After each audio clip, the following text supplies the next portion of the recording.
قدیم جاہلیت نے تو عورت کو پستی کے گڑھے میں پھینک دیا تھا. اللہ کے رسول صلی اللہ علیہ وسلم سے پہلے جو زمانہ جاہلیت گیا ہے اس نے وہاں تو عورت کو کوئی حیثیت ہی نہیں دی جاتی تھی. لیکن آج کی اس نئی جاہلیت نے، آج کی اس جاہلیت کے زمانے نے عورت کو آزادی نسواں کا جھانسا دے کر، جھانسا یہ دیا جا رہا ہے کہ عورتوں کو بھی آزادی ہونی چاہیے. عورت کو جس ذلت و خواری سے دوچار کیا ہے وہ کسی سے ڈھکی چھپی بات نہیں ہے. تو آج کے زمانے جاہلیت نے اسے زندگی کے ہر میدان میں مردوں کے دوش بدوش چلنے کی ترغیب دی ہے، مردوں کے برابر برابر چلنے کی ترغیب دی ہے، اور گھر کی چار دیواری سے نکال کر دکانوں، بازاروں، دفتروں اور نمائشی میدانوں کی سیر کرائی ہے، جس سے عورت اپنی عزت و وقار کھو بیٹھی ہے اور آزادی کے نام پر غلامی اور مردوں کی نظر ہوس کا شکار بن گئی ہے. مغربی اقوام عورت کی اس غلامی بنام آزادی سے تنگ آ چکی ہیں. جو یہ غلامی ہے آزادی کے نام پر اس سے تنگ آ چکی ہیں، کیونکہ اس بیجا آزادی کے نتائج، یہ جو بیجا آزادی آج آ رہی ہے اس کے نتائج تو بے حیائی، بے شرمی، فحاشی، بدکاری اور زناکاری کی شکل میں بنیاد کا درجہ رکھتی ہیں. عورت کا حقیقی مقام اور پوزیشن یہ نہیں ہے کہ وہ دکانوں، بازاروں اور آفسوں میں نوکری کرے یا وہاں ٹہلتی پھرے. کیا ستم ہے کہ تنہا شوہر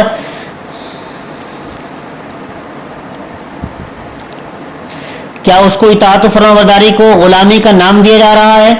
شوہر کی اطاعت و فرمانبرداری کو غلامی کا نام دیا جا رہا ہے، یہ تو ستم ہے.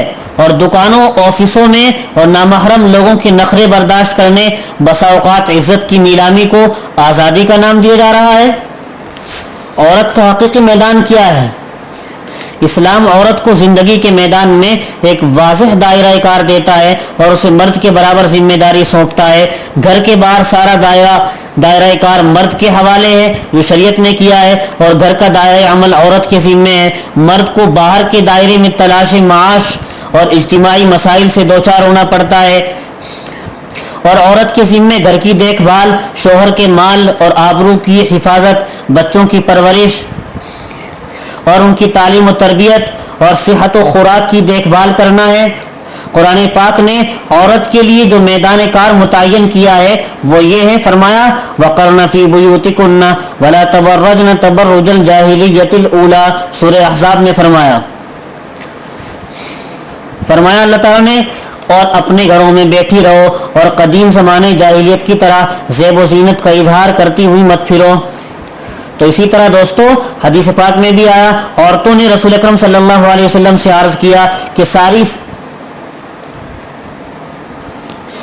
فضیلت تو مرد ہی لوٹ لے گئے کہ وہ تو خدا کی راہ میں جہاد بھی کرتے ہیں اور بڑے بڑے کام کرتے ہیں، تو ہم کیا عمل کریں کہ ہمیں بھی مجاہدین کے برابر اجر مل سکے؟ تو جواب میں نبی اکرم صلی اللہ علیہ وسلم نے ارشاد فرمایا کہ جو تم میں سے گھر میں بیٹھی ہوگی وہ مجاہدین کے اجر کو پا لے گی.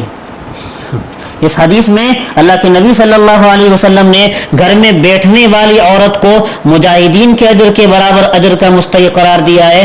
ہاں البتہ پاکیزہ مقاصد کے حصول اور امور خیر کی تکمیل، اچھے کاموں کی تکمیل اور جائز ضروریات کے واسطے مکمل پردے کا اہتمام کرتے ہوئے گھر سے باہر نکلنے کی اجازت ہے. دعا کیجیے اللہ تعالی ہم سب کو صحیح سمجھ نصیب فرمائے. اور دوستو اس نئے جاہلیت کے زمانے نے آزادی نسواں کا جھانسا دے کر ان بیچاریوں کی عزت و احترام کو خاک میں ملانا شروع کر دیا ہے. تعجب تو یہ ہے کہ عورتوں کا نامحرم کے پاس بیٹھنا آج ایک فیشن سمجھا جاتا ہے، حالانکہ ایک وحشی درندانہ صفت ہے. ایک درندانہ صفت ہے کہ عورت کسی نامحرم کے پاس جا کر صرف ٹکڑوں کے لیے بیٹھے. اس لیے دوستو ہر فرد کی ذمہ داری ہے کہ اپنی بھی اصلاح کریں اور دوسروں کی اصلاح کی بھی فکر کریں.